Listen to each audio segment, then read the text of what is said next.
Hi, and welcome to Watch It Played. My name is Rodney Smith, and in this video, we're going to learn the 2 to 6 player Infinity Gauntlet, a love letter game designed by Alexander Ortliff and Seiji Kanai, and published by Z-Man Games, who helped sponsor this video.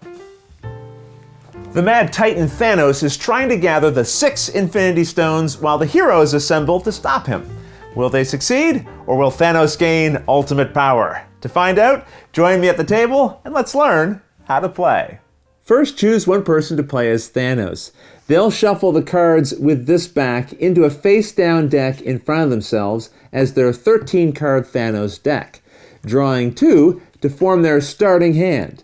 The remaining players will form a team of heroes. Shuffle the 16-card hero deck with this back and then place it within reach of their team, dealing each of them 1 card to form their starting hand.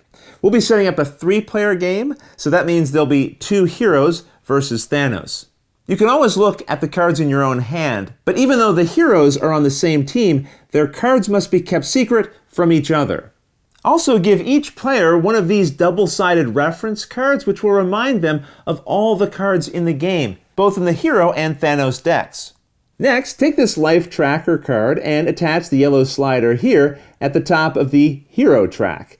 Then, depending on the number of players, including Thanos, as shown by these values, place the purple slider on the matching space of the Thanos track. So for a 3-player game, we'd put the slider here.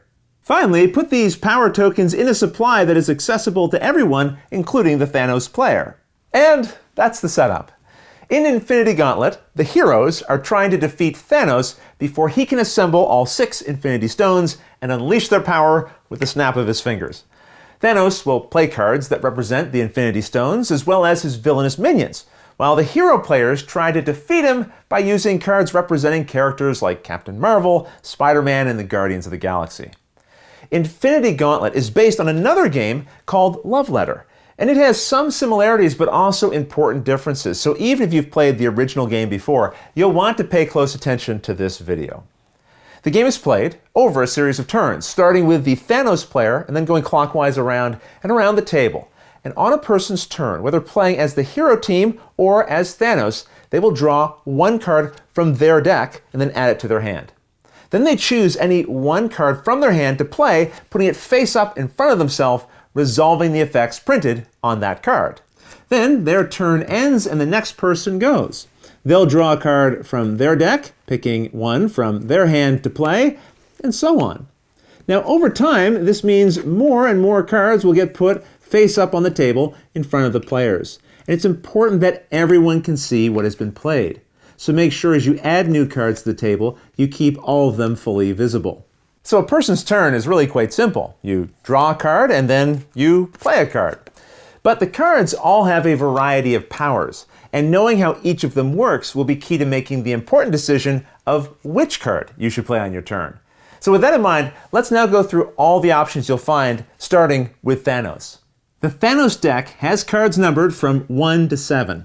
So let's start with the 2 number 1 Outrider cards and see what happens when one of these are played. First, as indicated here, the Thanos player chooses an opponent and then declares a number. If the targeted player is holding that number, they reveal it and it is defeated. For example, if Thanos targeted this player with the Outrider's effect and then said the number 3, and this player wasn't holding a 3, nothing would happen. They wouldn't have to show their card, they would just say, no, I don't have a 3, and then Thanos' turn would be over. But if they were holding a 3, as they happen to be in this case, then this card would be defeated. Now, no matter what causes it to happen, anytime a card is defeated, that player puts their card face up in front of them without resolving its effect, and then draws a new card from their deck to replace it. Also, anytime a hero's card is defeated, their team loses 1 life, moving their marker here down 1 space. And if this is ever reduced to 0, the heroes immediately lose and Thanos wins. In addition to the Outriders, there's also a value 1 Mind Stone. An Infinity Stone's power is similar to any other cards in Thanos' deck that have the same value, except that its effect is even stronger. When this is played, as it says here, Thanos declares a number, and it defeats that card from the hand of any hero currently holding it. So with the Mind Stone, several cards and life points could be lost at once. Moving on, let's take a look at Corvus Glaive. When played, you pick an opponent, and if they are holding a 3 or lower in their hand, as the player is here, that card is defeated. The Soul Stone works in a similar way, but if the targeted player's card is a 3 or higher, then it is defeated. Remember, anytime a card is defeated, you place it face up in front of its player, they draw a new card from their deck, and then their team loses 1 life. If the Thanos player uses Black Dwarf, they may fight an opponent if they want. If they use the Space Stone, they may fight up to 2 different opponents. Though if there's only 1 hero player at the table, Thanos will fight that player twice instead. An important thing to understand here is that the wording says you may fight. If Thanos doesn't want to start a fight, they can still play this card, but then ignore its effect and end their turn. Now, if they do choose to fight, then anytime a fight occurs, that player will pick 1 opponent, let's say in this case, the one here, and then Thanos and that player secretly compares a single card from their hands and sees who has the higher value. Now Thanos will have a choice between 2 cards because they're holding 2, while the hero player will only have 1 option. They reveal those cards privately to each other, not to the other players, and the lower card is defeated. But the winner keeps their card. As we know, when a card is defeated, it is placed face up in front of that player, and then that player draws a new card from their deck. Now, if there had been a tie, neither card is defeated, and both players would keep their cards in their hand. To help in a fight, players can use these power tokens if they've acquired any of them earlier in the game. For example, the Thanos player might play Proxima Midnight, which would then allow them to take 1 power token from the supply. However, if they play the Power Stone, instead they get a total of 3 power tokens. During a fight, a player with a power token must spend it to add +2 to their card's value in that fight. Let's say, for example, these 2 were resolving a fight, and you can see Thor's power is stronger than Corvus's. But the Thanos player has power tokens, so they must spend 1 of them, which adds +2 to their value, giving them a total of 4, which would defeat Thor. Then after a fight, you return any used power tokens back to the supply. And I just want to remind you, you must spend a power token during a fight if you have one, even if you don't need it. For example, if these 2 characters were fighting, the Thanos player has already won. They don't need a power token, but because they have one, they will have to spend it during the fight, returning it to the supply afterwards. Only 1 power token may be spent by a player during a fight, so if a player has more than 1, they keep the remaining tokens for next time. Also, if you ever need a power token and the supply runs out, just use a suitable replacement.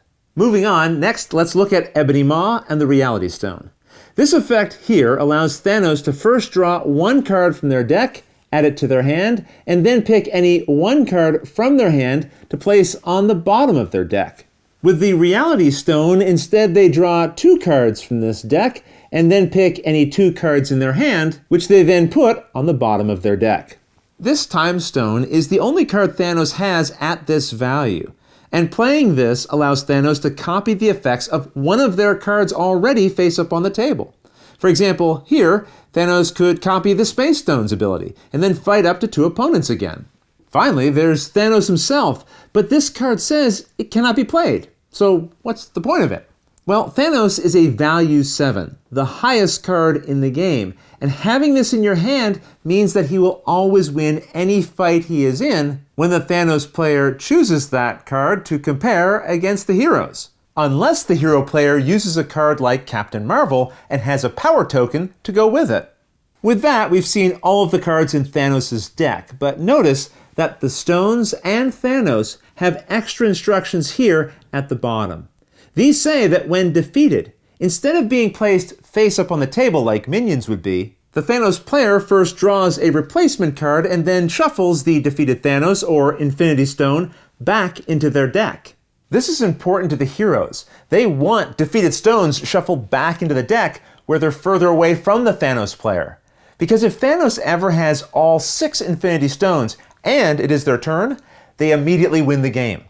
And having the stones includes any that are face up on the table, as well as those in their hand. So, for example, if Thanos has 4 of the stones already on the table, like I have here, and then was holding the other 2, as long as it's their turn, they can now reveal them, impressively snap their fingers, and win.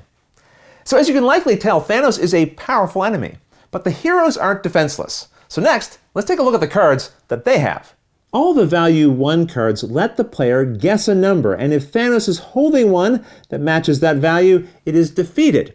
For example, let's say the player used Spider-Man and guessed 3. Here, the Thanos player has a 3, so it will be defeated. If Thanos happens to be holding 2 cards of the named value, he picks which one to defeat, but does not reveal that he had another option. Just like when hero cards are defeated, when this happens to a Thanos card, Thanos loses a life. And if the hero players can reduce Thanos' life to the very bottom of the track, they immediately win. These value 2 cards let the player pick a teammate who will then get to pick 1 card in Thanos' hand to privately look at. If a card says to choose a teammate, and you're playing in a 2-player game where there's only 1 hero player, then you can choose yourself as that teammate. If you do have several players on the hero team, even though they are working together as a team, the players cannot talk to each other about any hidden information they might have learned, such as which cards they saw that were in Thanos' hand, or even the cards they have in their own hands. But they can always talk about public information, including any face-up cards. The value 3 cards let the heroes fight Thanos, though you'll notice again it says you may fight. If you choose not to, the card does nothing. It's just placed in front of you and your turn ends. The value 4 hero cards let the player give themselves or a teammate 1 power token.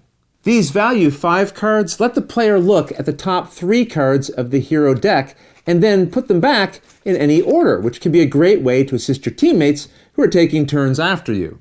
Finally, there are the value 6 heroes. These let you or a teammate you've chosen fight Thanos. And those are all the cards in the game. Each player's reference will list the amount of each card found in each deck, its number and ability, which will help you remember what has and has not been played during the game, which can be quite useful when you're trying to determine what might be in another player's hand. Also, if the hero deck is ever empty, then shuffle together all of the face-up hero cards that have been played so far to form a new hero deck. On the other hand, if somehow Thanos' deck ever runs out, the Thanos player does not reshuffle all of their played cards. Instead, they'll play with just 1 card in their hand, which is the Thanos card that cannot be played. I should also mention that if you have just a 2-player game, meaning there's only 1 hero player going up against Thanos, then the hero player gets to take 2 turns in a row instead of just 1, and then the Thanos player goes. So, for example, at the start of the game, Thanos would take a turn, the hero player would take 2 turns, and then Thanos would go again, they would get 2 more turns, and so on. And remember, the heroes win the game if they lower Thanos' life points to 0, while Thanos wins if he does the same to the heroes. He also wins immediately if he ever gathers all 6 of the Infinity Stones. And that's how you play Infinity Gauntlet, a love letter game. If you have any questions about anything you saw here, feel free to put them in the comments below, and I'll gladly answer them as soon as I get a chance. You'll also find forums for discussion, pictures, other videos, and lots more over on the games page at Board Game Geek, and I'll put a link to that in the description below. And if you found this video helpful, please consider giving it a like, subscribing, and clicking that little bell icon so you get notification anytime we post a new video. But until next time, thanks for watching.